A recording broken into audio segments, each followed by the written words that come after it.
Hello दोस्तों, विजय classes में आपका स्वागत है। इस बार हम बनाने जा रहे हैं live visiting card, business card, जिसे आप डाउनलोड भी कर सकते हैं और उसे यूज़ भी कर सकते हैं। तो चलिए बिल्कुल शुरू से स्टार्ट करते हैं कि कैसे एक बिजनेस कार्ड एडोब इलस्ट्रेटर में बनाते हैं और इसके लिए क्या साइज़ होना चाहिए और किन किन पहलुओं को ध्यान में रखते हुए विजिटिंग कार्ड बनाना है। तो सबसे पहले हम यहाँ पे क्रिएट न्यू डॉक्यूमेंट कर लेते हैं और मैं यहाँ पे एक साइज़ लेता हूँ। साइज़ जो मैं लूँगा मिलीमीटर में लूँगा और मुझे साइज़ चाहिए 88 और 54 का। तो ये जो मैंने साइज़ ली है ये बिल्कुल वही साइज़ है जिस साइज़ का फिनिश होकर प्रोडक्ट आपको मिलेगा। तो आपके पास जो फिनिश प्रोडक्ट मिलेगा ये इस साइज़ का मिलेगा। मैं यहाँ पे जो पेज दिखा रहा हूँ ये बिल्कुल फिनिश प्रोडक्ट है, लेकिन मुझे फिनिश प्रोडक्ट से डिज़ाइन थोड़ी बड़ी बनानी होगी। इस तरह से थोड़ी सी बड़ी बनानी होगी, यानी कि मैं यहाँ पे आपको ऐसे दिखाता हूँ कि ये जो रेड लाइन है, रेड लाइन तक आपको डिज़ाइन बनाना है। फिनिश प्रोडक्ट से 3 mm चारों तरफ से बड़ा करके आपको डिज़ाइन बनाना होगा, क्योंकि जब फिनिश प्रोडक्ट की कटिंग होगी तो एजेस पे कोई वाइटनेस ना छूट जाए, इसलिए डिज़ाइन को हम एज से थोड़ी सी बड़ी बनाते हैं, जिससे कि फिनिश करने में एज पे बिल्कुल सही तरीके से इमेज ट्रिम हो। तो ये तो हो गया हमारा पहला प्रोसेस, जिसे हम लोग बोलते हैं ब्लीड। तो ये वाली रेड वाली लाइन ब्लीड लाइन होती है। तो ब्लीड लाइन आपको लेना होगा अपने एक्चुअल प्रोडक्ट से 3 mm बड़ा, और उसके बाद आपको जो एक्चुअल प्रोडक्ट है उससे 3 mm छोटा आपको डिज़ाइन करना है। तो मैं यहाँ पे दिखा रहा हूँ जो ब्लू लाइन है, तो ये हो गया मार्जिन। तो ऐसा ऐसा इसलिए हम लोग करते हैं कि अगर कोई मैटर हम लोग बिल्कुल एज पे ऐसे सटाकर, वाइट वाला जो है हमारा विजिटिंग कार्ड है, तो अगर कोई मैटर अगर हम एज तक लेके आ जाते हैं और अगर वो ट्रिम अगर इस जगह से हो जाए, यहाँ से ट्रिम ना होकर यहाँ से हो जाए, तो ये ऐसे कटा हुआ लुक आ जाएगा। तो बिल्कुल हमारा टेक्स्ट कटा हुआ एज से नहीं आए, तो उसको एक सेफ़ एरिया पे लेके चलेंगे। तो जो सेफ़ मार्जिन है वो ब्लू लाइन है। तो ब्लू लाइन पे आपको सारे टेक्स्ट कंटेंट रखने हैं और जो भी बैकग्राउंड इमेज है वो रेड लाइन तक लेके जानी है। लेकिन मेरे को फिनिश कंटेंट जो मिलेगा वो वाइट वाला एरिया तक ही मिलेगा, तो ये ध्यान में रख के चलना है। तो सबसे पहले हम यहाँ पे इन सभी को हटा देते हैं। तो ब्लीड लाइन जो इस डॉक्यूमेंट में सेटअप करना है उसके लिए फिर से फाइल मेनू में जाएंगे, डॉक्यूमेंट सेटअप में जाएंगे और यहाँ पे हम चूज करेंगे 3 mm bleed on every side. Left से, राइट से, टॉप से, बॉटम से, चारों तरफ से मुझे 3 mm का ब्लीड मिलेगा। तो ये जो ब्लीड लाइन दिखाई दे रही है यहाँ तक मुझे डिज़ाइन करना है, जबकि मेरे को फिनिश प्रोडक्ट यहाँ तक मिलेगा जो वाइट एरिया है। अब हम इस पर मार्जिन सेट करेंगे 3 mm का। तो सबसे पहले हम एक एक्चुअल प्रोडक्ट के साइज का एक बॉक्स तैयार करते हैं रेक्टेंगल टूल से, और इस टूल को हम यहाँ पाथ में जाकर ऑफसेट पाथ करेंगे और ऑफसेट पाथ में -3 mm का वैल्यू देंगे। तो जिससे कि ये रेक्टेंगल के से छोटा जो रेक्टेंगल मैंने सेलेक्ट किया था उससे -3 mm का एक दूसरा ऑब्जेक्ट हमारे पास तैयार हो जाएगा। अब हम इस वाले ब्लू लाइन को हटा देते हैं।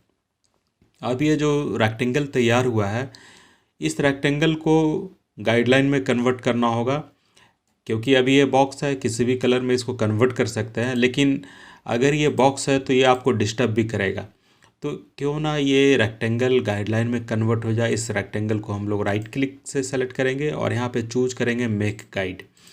तो जैसे ही हम इसे गाइड में कन्वर्ट करते ये गाइडलाइन हो जाता है। ये गाइडलाइन वही है जो हम लोग रूलर से खींच के लाते हैं। अगर मैं विंडोज में जाकर या व्यू में जाकर रूलर को ऑन कर दूं तो ये हमारा रूलर शो रूलर मैंने करवा लिया है। अब इस रूलर से जो गाइडलाइन ऐसे पकड़ के हम लाते हैं लेफ़्ट से और राइट से, तो ये गाइडलाइन तो हम लोग हॉरिजॉन्टल वर्टिकल लेते हैं, लेकिन हम किसी ऑब्जेक्ट को भी गाइडलाइन में कन्वर्ट कर सकते हैं, जैसा कि हमने अभी इस रेक्टेंगल को गाइड में कन्वर्ट करके दिखाया। तो मुझे टेक्स्ट जो है इस एरिया के अंदर रखना है और डिज़ाइन मुझे इस एरिया के अंदर रखना है।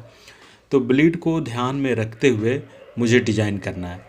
तो सबसे पहले हम यहाँ पे एक वेब डेवलपर के लिए विजिटिंग कार्ड डिज़ाइन करना चाह रहे हैं। तो मैं यहाँ पे पिक्चर लूँगा और एक पिक्चर मैं यहाँ पे लूँगा, उस हिसाब से 2 फ्रेम मैं तैयार करता हूँ। अब इस फ्रेम की जो कॉर्नर है इसे हम राउंड करेंगे और इसको पूरी तरह से राउंड कर देंगे, जिसे डायरेक्ट सिलेक्शन टूल से हम सेलेक्ट करके राउंड कर रहे हैं। फिर से आप देखेंगे, मैं इसे अंडू कर लेता हूँ। ये जो डायरेक्ट सिलेक्शन वाइट वाली एरो टूल है, इस टूल से बारी बारी से शिफ्ट के साथ मैं उन कॉर्नर को सेलेक्ट कर रहा हूँ जिसे मुझे राउंड करना है। और इन सारे कॉर्नर को सेलेक्ट करने के बाद यहाँ पे जो रोटेशन का आइकन आया है, इसे पकड़ कर खींचेंगे तो ये कॉर्नर में रोटेशन सेट हो जाएगा और कर्व सेट हो जाएगा। और उसके कर्व को पूरी तरह से मैक्सिमम लेंगे ताकि बिल्कुल राउंड हो, फील हो 3 तरफ से। अब इन दोनों जो रेक्टेंगल मैंने बनाया था, इसमें मुझे आउटलाइन चाहिए, फील नहीं चाहिए, तो मैं यहाँ पे ये वाली बटन दबाऊंगा। इसे शिफ्ट के साथ एक्स से दबाएंगे तो जो फील है वो स्ट्रोक में चला जाएगा, यानी कि फील आपका जो कलर था वो स्ट्रोक में कन्वर्ट हो गया। मैं इसकी आउटलाइन को थोड़ी सी मोटी कर लेता हूँ। ये साइज चाहिए मेरे को, हटाना है। जैसे पहले वाले रेक्टेंगल का कलर मैंने कुछ और कर लिया है और इसे मैं टॉप में लेके आता हूँ। सबसे पहले इस रेक्टेंगल को सेलेक्ट कर हम इस रेक्टेंगल के आउटलाइन को फिल में कन्वर्ट करेंगे और उसके बाद शिफ्ट के साथ M बटन दबाएंगे या फिर हम यहाँ पे शेप बिल्डर टूल लेंगे और अल्ट के साथ इन दोनों शेप को मैं माइनस कर देता हूँ। इन दोनों शेप को मैं ज्वाइंट करता हूँ और इसमें कोई कलर डाल देता हूँ। तो इस तरह का ऑब्जेक्ट मुझे चाहिए और उसके बाद फिर ये परफेक्ट है, इसी तरह का शेप मुझे चाहिए था। अब इन दोनों के इनसाइड में मुझे कलर डालनी है, तो यहाँ पे कोई ऑब्जेक्ट नहीं है, या इसके अंदर में कोई इमेज डालनी है तो यहाँ पे कोई ऑब्जेक्ट नहीं है जिसके अंदर आप इमेज डाल सको।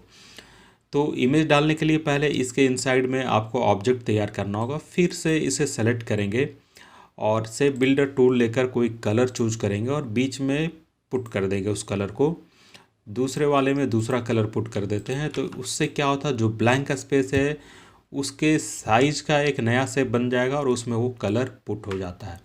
तो इस तरह से हमने 2 ब्लैंक एरिया पे मैंने फिल करवाया है शेप को और उसे किसी कलर से भर दिया है। इन दोनों एरियाज़ पे मुझे पिक्चर चाहिए, तो मैं यहाँ पे पिक्चर प्लेस कर लेता हूँ।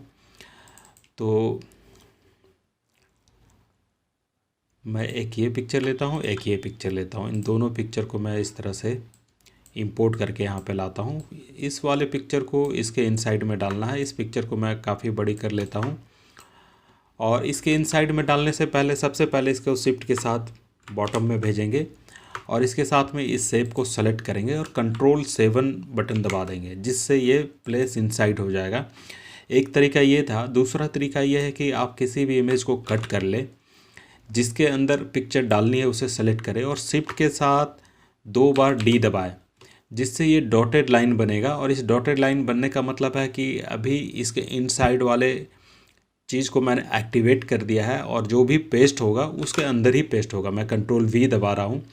अब देखिए, जो भी पेस्ट हो रहा है ऑब्जेक्ट, ये उस शेप के अंदर पेस्ट हो रहा है, ग्रीन वाले शेप के अंदर। तो यहाँ पे मैंने इस तरह से इस शेप को पेस्ट कर लिया है और फिर डबल क्लिक करेंगे बाहर में, तो ये डॉटेड लाइन हट जाएगा और आप उसके इनसाइड से बाहर निकल आएंगे और अब जो भी काम होगा बाहर में होगा, इनसाइड में नहीं होगा। अब इसके बैकग्राउंड में मुझे कुछ कलर करना है। मैं यहाँ पे कोई कलर ले लेता हूँ और इसे शिफ्ट के साथ पेज डाउन दबाकर इसे पेज के बॉटम में कर लेता हूँ।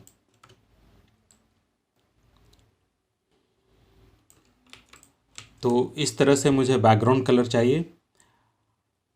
मुझे यहाँ पे थोड़ा सा राउंड कट चाहिए, इस जगह पे भी राउंड कट चाहिए। उसके लिए मैं यहाँ पे एक सर्किल बनाता हूँ और इन दोनों में शिफ्ट के साथ M दबाएंगे और इस जो अनवांटेड पार्ट है उसे अल्ट के साथ सेलेक्ट करेंगे तो माइनस हो जाएगा। उसके बाद फिर नीचे भी मुझे वही चीज़ करनी है, तो मैं यहाँ से यहाँ तक की एरिया को माइनस करना चाहता हूँ। शिफ्ट के साथ M दबाएंगे, अल्ट के साथ ही दोनों पार्ट को सेलेक्ट कर लेंगे जिसे माइनस करना है। अब ये देखिए, ये जो शेप तैयार हुआ है ये 2 अलग अलग ऑब्जेक्ट से बना है। इसे फिर शिफ्ट के साथ M दबाते हैं और माउस को ड्रैग करते हैं सारे टुकड़ों पे, तो वो सारे टुकड़े आपस में ज्वाइंट हो जाते हैं। नॉर्मली ड्रैग करना है, इसमें शिफ्ट भी नहीं दबाना, अल्ट भी नहीं दबाना है, इस बात को ध्यान में रखिएगा। तो अब इस तरह से हमारा ये बैकग्राउंड का शेप तैयार हो गया है। अब मुझे यहाँ पे कुछ आइकन्स डालना है और यहाँ पे सर्विसेज लिखना है, यहाँ पे कंपनी का नाम होगा। तो कंपनी का नाम मैं तैयार कर लेता हूँ, उसका एक लोगो भी मैं बना लेता हूँ सिंपल सा। तो ये मैंने बनाया है उसका लोगो। इसके ऊपर मैं यहाँ पे एक आई ड्रॉ करूँगा सिंपल सा वेक्टर शेप में।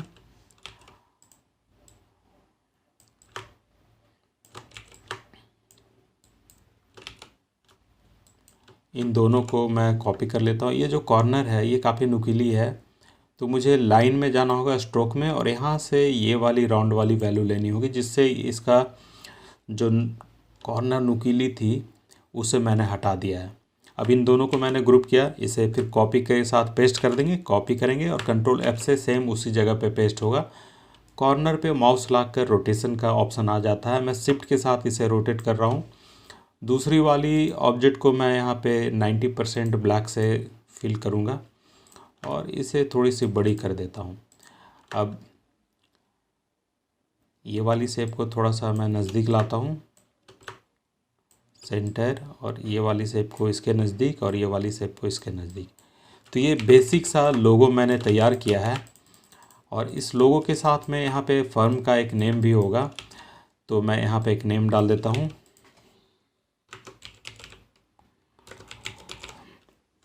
फॉन्ट मैं लूँगा रोबोटो। रोबोटो में हैवी फॉन्ट मैं ले लेता हूँ, इसे मैं रखूँगा थोड़ा सा डार्क ऑरेंज के शेड में, और ये हमारा ब्रांड नेम हो गया है लोगो के साथ। अब इसे मैं इस जगह पे सेट कर लेता हूँ।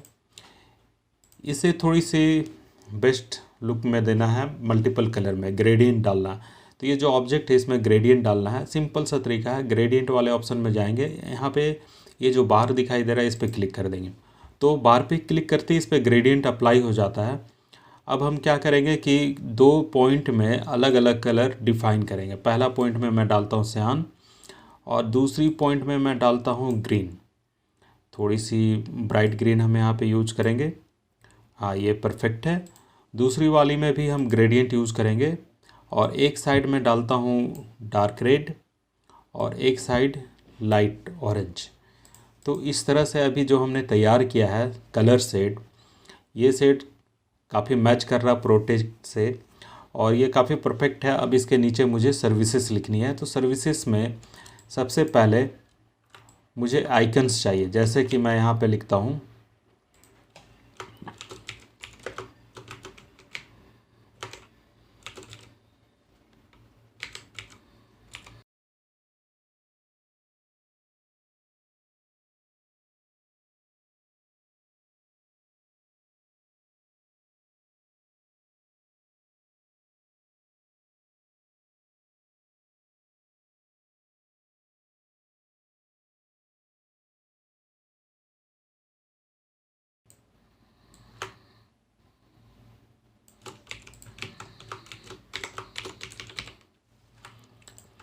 तो यहाँ पे जैसा कि आप देख रहे हैं, यहाँ पे मैंने सर्विसेज को टाइप कर लिया है। इसे एक स्मॉल बॉक्स से फिल करना है। तो सबसे पहले हम यहाँ पे एक बड़ा सा रेक्टेंगल तैयार कर लेते हैं और इसे ग्रिड में स्प्लिट करेंगे। पाथ में जाने के बाद यहाँ पे स्प्लिट इनटू ग्रिड करना है, प्रीव्यू ऑन कर देना है, और यहाँ से हम नंबर ऑफ़ रो और नंबर ऑफ़ कॉलम तैयार करेंगे। तो सबसे पहले यहाँ पे मैं नंबर ऑफ़ रो में ले लेता हूँ 25, ये क्वांटिटी काफ़ी कम है, 55 में ले लेता हूँ, और इधर से मैं लेता हूँ 45। ये ठीक है। ये जो भी रेक्टेंगल बन रहा है इतने टुकड़ों में ये कन्वर्ट हो जाएगा, लेकिन मैं चाहता हूँ कि एक दूसरे से थोड़ी सी गैपिंग भी हो। तो यहाँ पे मैं 0.5 mm का गैप चाहता हूँ, और वर्टिकल में भी मैं 0.5 mm का गैप चाहता हूँ।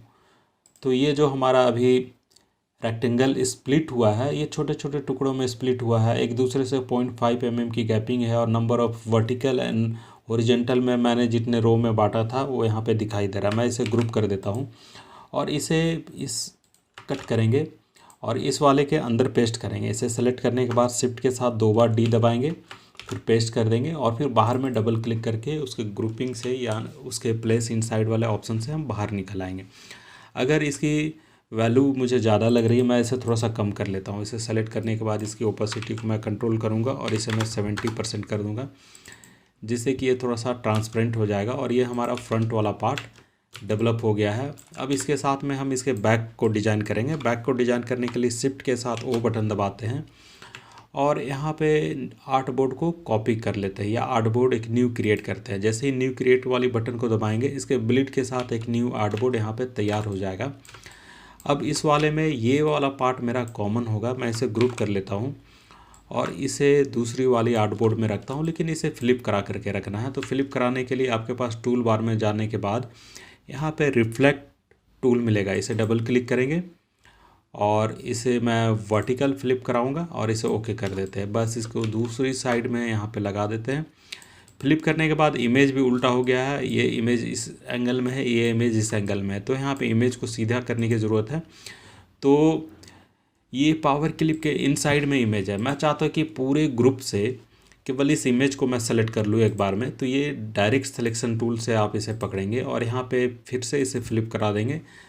तो क्या होगा कि ये फिर से वर्टिकल एंगल में फ्लिप हो जाएगा और ये अपनी सीधी वाली पोजीशन में आ जाएगा। अब दूसरी इमेज को सेलेक्ट करते हैं, इसे भी फ्लिप करा लेते हैं और ये दोनों इमेज काफ़ी बढ़िया से फ्लिप हो चुकी है।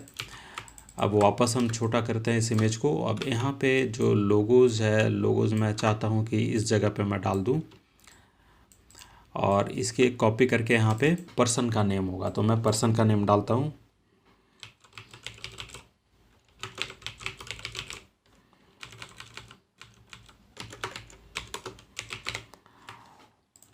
और पर्सन का नेम जिस साइज़ का आपको रखना है रख लीजिए।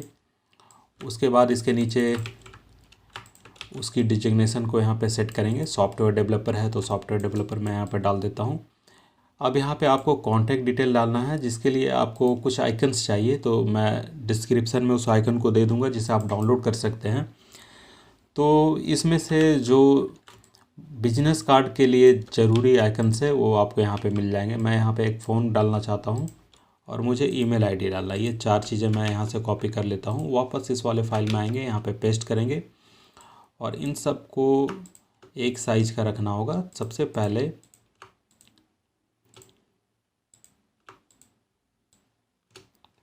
मैं इसे साइड कर लेता हूँ। अब यहाँ पे मुझे एड्रेस लिखना है, मैं लिखता हूँ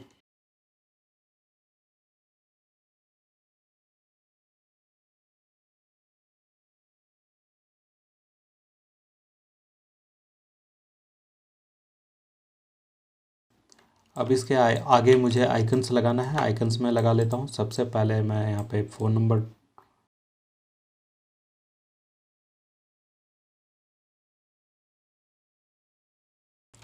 और इसके चारों तरफ से मुझे एक आउटलाइन बनानी है ऑरेंज कलर की, और इसकी आउटलाइन की प्रॉपर्टी मुझे थोड़ी सी पतली रखनी है। अब एक सेपरेटर लाइन मुझे बनानी है जिससे कि एक आइटम दूसरे आइटम से बिल्कुल सेपरेट हो जाए। तो यहाँ पे एक सेपरेटर लाइन मैं तैयार कर रहा हूँ 0.5 का, या उससे थोड़ी सी पतली लाइन लेंगे और जितने भी आइकन्स हैं सबको एक दूसरे से डिवाइड करते हुए इस तरह से हम अलाइन कर लेंगे। ये 2 लाइन का बीच का स्पेसिंग को कम करना है। इसे सेलेक्ट करने के बाद अल्ट के साथ अप एरो बटन दबाएंगे, जिससे 2 लाइन के बीच की स्पेसिंग को हम आसानी से कंट्रोल कर सकते हैं। ये जो लाइंस है इसे थोड़ा सा ट्रांसपेरेंट करना होगा क्योंकि काफ़ी ये डार्क दिखाई दे रहा है। मैं इसे 50% ट्रांसपेरेंट कर लेता हूँ। तो अभी हमारा ये सारा ग्राफिक्स तैयार है। अब उसके बाद फिर हम इसके इनसाइड में जाएंगे। ये बैकग्राउंड में जो डॉट मैंने बनाया था इसे कॉपी करते हैं और इसे इस जगह पे पेस्ट करते हैं, जिसमें से आधी डॉट को मैं हटा देता हूँ और इसे मुझे इधर साइड में लगाना है। मैं इस इधर साइड में लेकर आता हूँ और यहाँ पे मुझे ग्रेडियंट इस पर अप्लाई करना है, ग्रेडियंट। और अब हम यहाँ इसके ऊपर ग्रेडियंट अप्लाई करते हैं। ग्रेडियंट फिर से हम यहाँ पे अप्लाई करते हैं। अब इस पर देखिए सिंगल ग्रेडियंट अप्लाई हुआ है। ग्रेडियंट का डायरेक्शन हम 180 डिग्री रोटेट कर देंगे और इस ऑब्जेक्ट को ट्रांसपेरेंट कर देंगे कम से कम 25%। बिल्कुल यहाँ पे हल्का सा मुझे ये डॉट दिखाना है, इससे भी कम कर लेते हैं। ये इसकी परसेंटेज 15% रखेंगे तो इस तरह से हमारा विजिटिंग कार्ड जो है डेवलप हो गया पूरी तरह से। इसे जूम करके हम दिखा रहे हैं। ये आपका मेन साइड है जिसमें पूरा कॉन्टैक्ट इन्फॉर्मेशन और एड्रेस है, और दूसरी साइड वाले डिज़ाइन को इस तरह से हम लोग देख पाएंगे कि लुक इसका ऐसा आएगा। आप इसे डाउनलोड कर सकते हैं, लेकिन ऐसे विजिटिंग कार्ड देखने में इसका रियल लुक पता नहीं चलता है कि किस प्रकार का आएगा। अगर वो प्रिंट होगा तो कैसा दिखाई देगा। तो प्रिंट में कैसा दिखाई देगा उसको जानने के लिए इसका हम लोग प्रेजेंटेशन तैयार करेंगे। तो मैं इसे सेव कर लेता हूँ। मैंने विजिटिंग कार्ड को सेव कर लिया है, और अब इसकी मैं चाहता हूँ कि जेपीजी क्वालिटी का एक फ़ाइल एक्सपोर्ट कर लूँ। तो जेपीजी एक्सपोर्ट करना है, और जब मैं इसका मॉकअप बनाना चाहता हूँ 3D में, तो मुझे ब्लीड नहीं चाहिए, मुझे एक्चुअल कार्ड का ही मॉकअप बनाना है। तो हम यहाँ पे इसे पहले ब्लीड को ऑफ़ करेंगे, और यहाँ पे जाने के बाद फिर ब्लीड को 0 कर देते हैं। अब इसके कार्ड को एक्सपोर्ट कर लेते हैं। उसी फोल्डर में मैं यहाँ पे जेपीजी में विजिटिंग कार्ड को एक्सपोर्ट कर रहा हूँ। CMYK मोड में एक्सपोर्ट करूँगा क्योंकि इसे प्रिंट करना है, और जो रिजोल्यूशन होगा 300 होगा। तो मैंने इस कार्ड को एक्सपोर्ट कर लिया। अब उसके बाद फ़ोटोशॉप खोलेंगे। फ़ोटोशॉप खोलने के बाद फिर मुझे एक न्यू डॉक्यूमेंट लेना है, और मैं यहाँ पे वेब में जाकर यहाँ पे एक साइज़ में लेता हूँ 1920x1080, जो काफ़ी बड़ी साइज़ है। मैं इस साइज़ पे इसका 3D मॉकअप तैयार करने वाला हूँ। तो इसके पीछे मुझे सबसे पहले बैकग्राउंड डालना है। बैकग्राउंड डालने के लिए मुझे उस फोल्डर में मैंने कुछ बैकग्राउंड भी डाउनलोड करके रखा हुआ है, तो इस बैकग्राउंड को मैं कट करूँगा, और अपना जो अभी न्यू साइज़ मैं लिया हूँ उसके ऊपर इसको पेस्ट कर देता हूँ बैकग्राउंड को। तो अब इसके ऊपर मुझे अपनी 3D विजिटिंग कार्ड को दिखाना है। तो फिर मैं विजिटिंग कार्ड को भी ओपन कर लेता हूँ जो अभी हमने बनाया है। तो ये 2 JPG फाइल है, दोनों को मैंने ओपन कर लिया है। अब यहाँ पे एक प्रॉब्लम आ रहा है कि ये डॉट जो है ये टेक्स्ट के ऊपर चला गया था, उसे लेयर वाइज जा कर के बॉटम में भेज देंगे, जिससे कि वो डॉट बिहाइंड में चला जाए। तो विजिटिंग कार्ड बनाते समय लेयर का काफ़ी ध्यान रखना होगा, किसको टॉप में रखना है, किसे बॉटम में रखना है। तो मैं कट करके दोनों विजिटिंग कार्ड अपना इस मेन वाले फाइल में पेस्ट कर लेता हूँ, और उसे फिर इस तरह से अरेंज करके दोनों को शिफ्ट के साथ सेलेक्ट करेंगे, और Ctrl+T दबाकर हम इसे छोटा करते हैं। और फिर उसके बाद फिर हम राइट क्लिक करके पर्सपेक्टिव करेंगे, और साइड से इस तरह से बड़ा कर देंगे, और थोड़ा सा फिर यहाँ पे फ्री ट्रांसफॉर्म करके इसे इस तरह से रोटेट कर देते हैं, और थोड़ा सा छोटा भी कर लेते हैं कार्ड को, और इधर वाले पार्ट को थोड़ा सा नीचे करते हैं, इधर वाले को भी थोड़ा सा नीचे करते हैं। और इस तरह से हम यहाँ पे पर्सपेक्टिव व्यू में विजिटिंग कार्ड को सेट कर लिए हैं। अब इसके ऊपर हमें ड्रॉप शैडो डालना है, और इसकी डेप्थ बनानी है। डेप्थ बनाने के लिए पहला विजिटिंग कार्ड को सेलेक्ट करेंगे, और इसकी कॉपी करेंगे Ctrl+J से, और उसको एरो की से थोड़ा सा नीचे उतारेंगे। नीचे उतारने के बाद फिर इसमें आपको कलर डालना है, ग्रे कलर। तो मैं यहाँ पे बिल्कुल लाइट ग्रे कलर लेता हूँ। और अभी जो विजिटिंग कार्ड ये वाली है, जो नीचे वाली है, इसके ऊपर हमें डालना है। तो मैं चाहता हूँ कि जो विजिटिंग कार्ड है कलर उसी में फिल हो, पूरे कैनवास में ना फिल हो जाए। अंडू करिए, और यहाँ पे ट्रांसपेरेंट पिक्सल को लॉक कर दीजिए। उसके बाद फिर ये जो कार्ड है, इस कार्ड में ही कलर फिल होगा, उसके बाहर नहीं जाएगा, ट्रांसपेरेंट पिक्सल पे नहीं जाएगा। अब हम लॉकिंग हटा देते हैं। इस कार्ड को एक स्टेप मैं नीचे लेके जाता हूँ, थोड़ा सा राइट मूव करेंगे, और इस तरह से अभी देखिए कार्ड का जो एजेस है, एज नज़र आ रहा। Ctrl+M दबा करके उसके एज को थोड़ा सा और डीप करने का ज़रूरत है, हम इतना डार्क रखना चाहते हैं। तो ये जो एज मैंने अभी सेट किया है, ये इस वाले कार्ड के लिए है। तो इस कार्ड को इसके एज के साथ मैं मर्ज कर देता हूँ। अब दूसरी वाली कार्ड पे आते हैं, इसका भी एक कॉपी लेते हैं Ctrl+J से। ट्रांसपेरेंसी लॉक करने के बाद हम यहाँ पे उस पर कलर डालेंगे, Ctrl+M दबाएंगे, और लास्ट वाला जो मैंने सेटिंग किया था वही सेटिंग इसके ऊपर अप्लाई हो गया है। मैं इसे शिफ्ट के साथ एक नीचे उतारता हूँ, ब्रैकेट बटन दबाकर, और इसको भी थोड़ा सा राइट और थोड़ा सा बॉटम करके इसका भी डेप्थ हमने तैयार कर लिया है। ये जो कार्ड की थिकनेस यहाँ पे नज़र आ रही है, और इधर साइड से जो शैडो नज़र आ रहा, तो ये वाला शैडो और ये जो दूसरी वाली कार्ड है, इन दोनों को साथ में सेलेक्ट करके मैं यहाँ पे कंट्रोल ई दबा देता हूँ। इसकी रीनेम भी कर लेता हूँ, कार्ड 1, कार्ड 2। अब जो कार्ड 1 है उस पर ड्रॉप शैडो डालेंगे। एफेक्ट्स में जाकर ड्रॉप शैडो क्रिएट करना है। ड्रॉप शैडो मल्टीप्लाई मोड में होगा। मैं चाहता हूँ कि ये 50% ही विजिबिलिटी हो ड्रॉप शैडो का, और ये डिस्टेंस थोड़ा सा कम कर लेते हैं। अब इसको ओके करते हैं। अब इस कार्ड पे जो ड्रॉप शैडो अप्लाई हुआ है, इस कार्ड को अल्ट के साथ एक कॉपी करेंगे और इस तरह से मल्टीपल कॉपी कर लेंगे, जिससे कि ये लगना चाहिए। अल्ट के साथ इसे मूव करने से इसकी कॉपी तैयार हो जाती है, तो जिससे लगेगा कि ये मल्टीपल कार्ड एक दूसरे के ऊपर रखा हुआ है। अब इस कार्ड पे जो ड्रॉप शैडो है इसे कॉपी करेंगे, राइट क्लिक करके कॉपी लेयर स्टाइल, दूसरी वाली कार्ड को सेलेक्ट करेंगे और इसके ऊपर राइट क्लिक करके पेस्ट लेयर स्टाइल करेंगे। इस पर भी सेम शैडो अप्लाई हो जाएगा और इसे भी अल्ट के साथ हम इस तरह से मूव करेंगे। शिफ्ट भी दबाएंगे ताकि कार्ड बिल्कुल एक सीध में एक दूसरे के ऊपर उठते हुए चली जाए, और इस तरह से हम यहाँ पे मल्टीपल कार्ड को ऐसे ऊपर कर लिया हूँ एक दूसरे के ऊपर, और अल्ट के साथ इस तरह से मूव कर रहे हैं और एक कॉपी सबसे टॉप में लेके आएंगे और इसे थोड़ा सा बड़ा करेंगे।